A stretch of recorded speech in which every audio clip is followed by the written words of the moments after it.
Então, pessoal, dando continuidade aqui sobre o conteúdo das figuras semelhantes.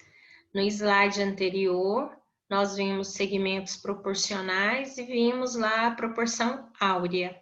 Agora, nós vamos ver uma materinha lá do ano passado, que é a matéria de vocês, onde vocês estudaram sobre ângulos correspondentes, colaterais externos, colaterais internos, alternos internos e alternos externos. Então, vocês já viram esse conteúdo. Então, nós vamos só dar uma revisada para ficar mais fácil da gente entender o nosso conteúdo de hoje, que é sobre teorema de Tales. Então, vamos ver o que a gente tem aqui. As retas RS na imagem são paralelas. Então, tá aqui. Reta R e a reta S. Então, aqui está simbolizando aqui na linguagem, né, geométrica, R paralela com S. E a reta T é uma reta transversal que corta as paralelas. Então, tá aqui a minha reta T cortando as minhas paralelas.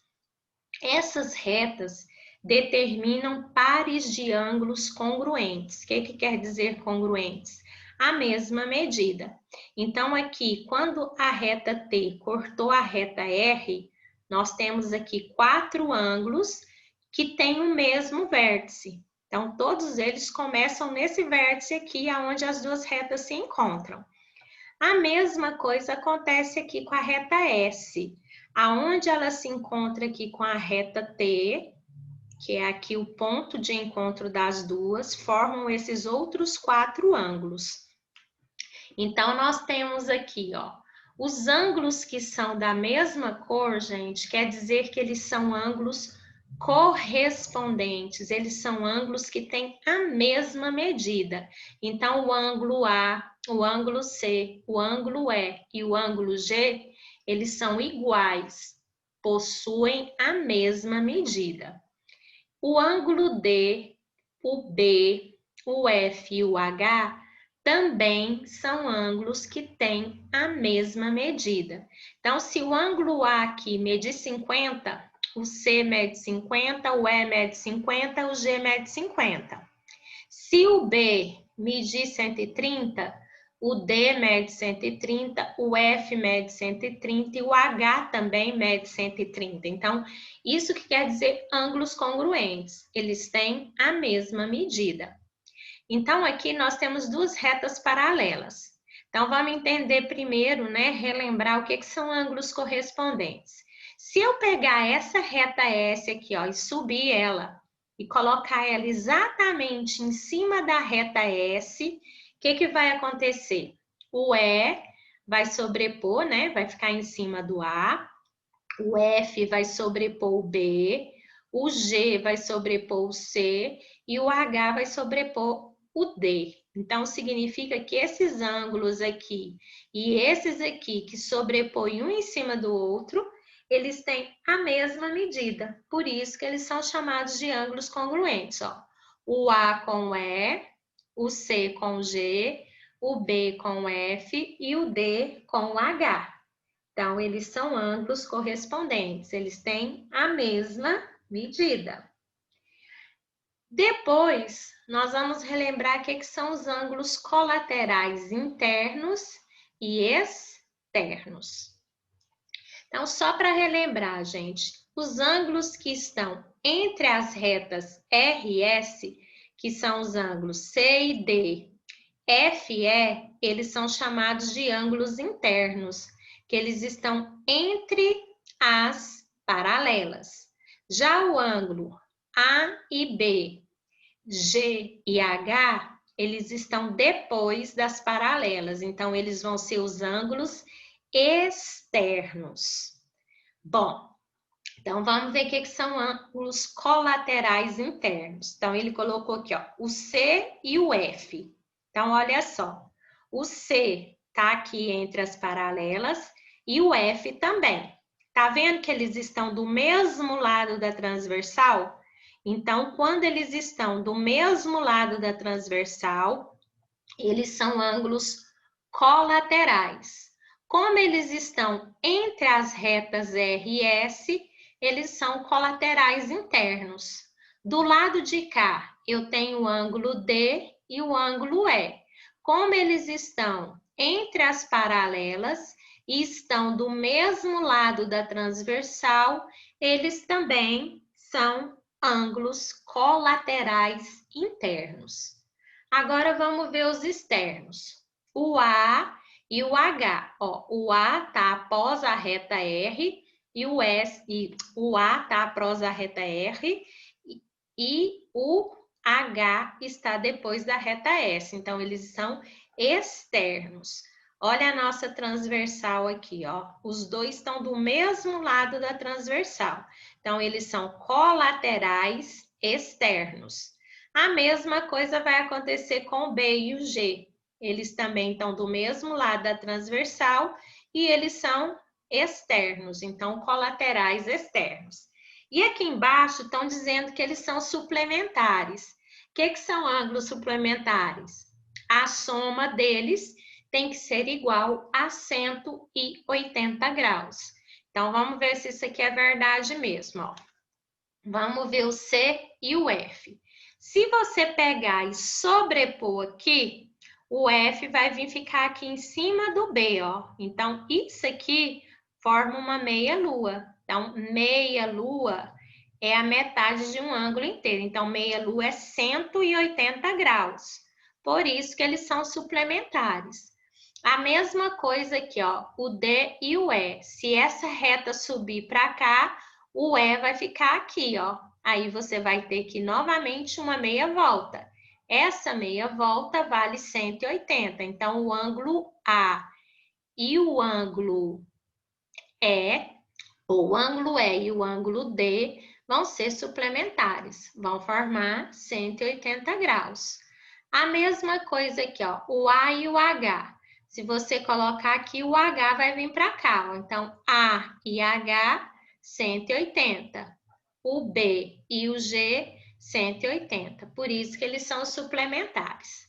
Agora, os alternos. O que quer dizer alternos? Que alterna. Uma hora está de um lado, outra hora está do outro. Então, vamos entender aqui. Alternos internos. Então, o C e o E. Então, olha só. Para ser internos, eles têm que estar entre as paralelas. Agora, alternos, ele tem que estar um de um lado da transversal e o outro do outro lado da transversal. Então, aqui, ó, o C e o E. Um tá do lado de cá e o outro tá do lado de cá. Então, eles são alternos internos. A mesma coisa vai acontecer com o D e o F, ó. Um tá de cá e o outro de cá, ó. Eles estão de lados contrários da transversal. Então, o D e o F são alternos internos. Agora, os externos. O A com o G. Então, o A está do lado de cá da transversal e o G está do outro lado da transversal e eles estão externos. Então, alternos externos. E o B com o H também estão externos e um de um lado e o outro do outro da transversal. Então, são alternos externos. E estão dizendo que eles são congruentes. Então, vamos ver por que é congruente. Se eu sobrepor novamente uma reta em cima da outra, o C vai estar aqui e o E vai estar aqui, ó. Então, o C e o E, eles são congruentes porque eles são opostos pelo vértice. O nosso vértice está aqui. Um está para cá e o outro está para cá. Então, eles são opostos. Opostos pelo vértice, eles são congruentes. Olha o D e o F. Então, o D está aqui e o F vai ficar em cima do B. Eles também são opostos pelo vértice. Por isso que eles são congruentes, porque os ângulos opostos pelo vértice, eles têm a mesma medida. Então, isso aqui, só para a gente dar uma revisada. Agora, nós vamos para o Teorema de Tales. Tales foi um matemático, tá? Lá da antiguidade, muito tempo atrás.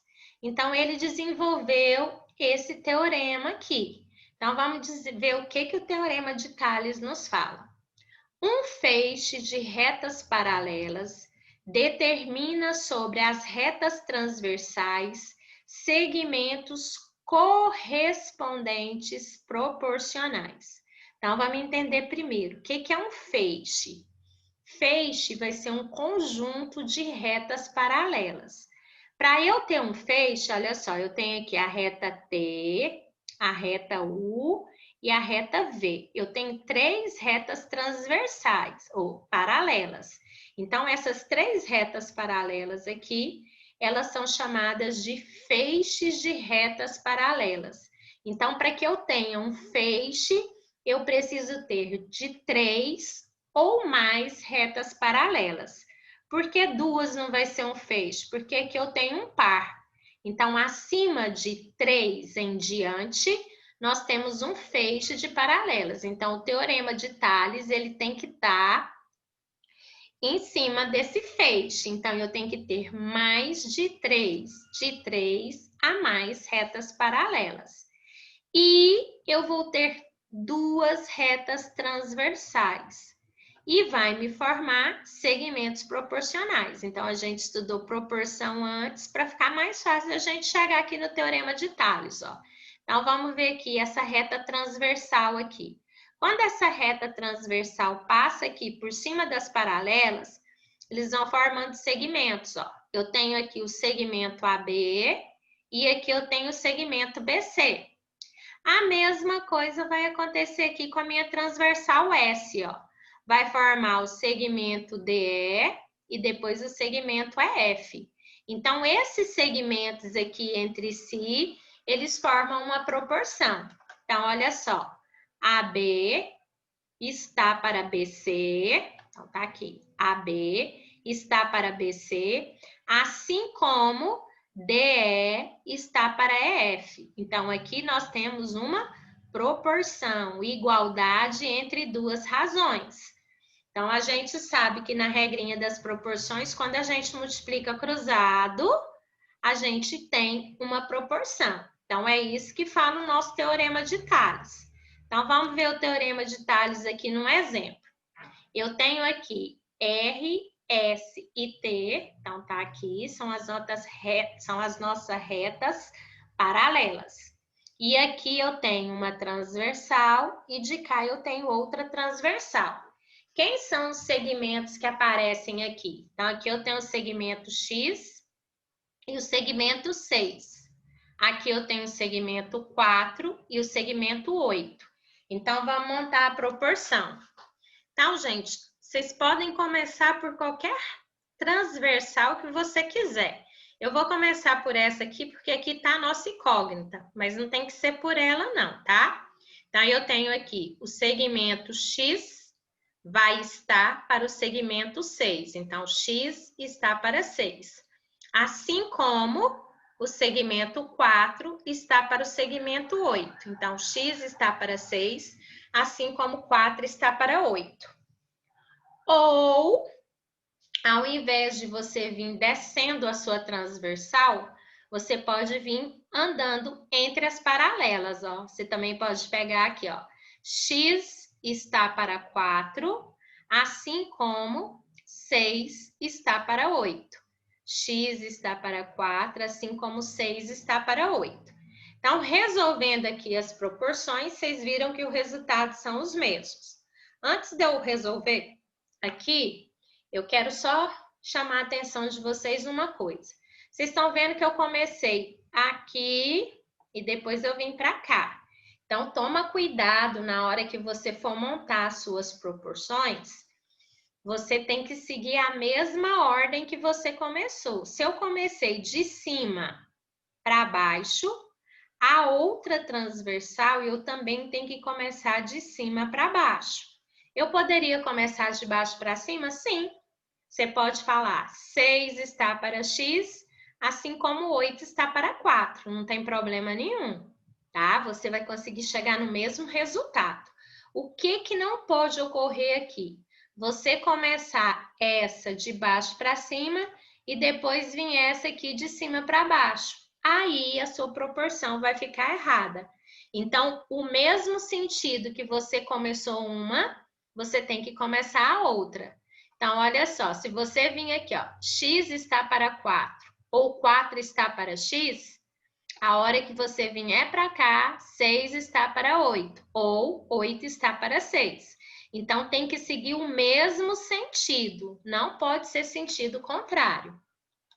Então, vamos lá multiplicar.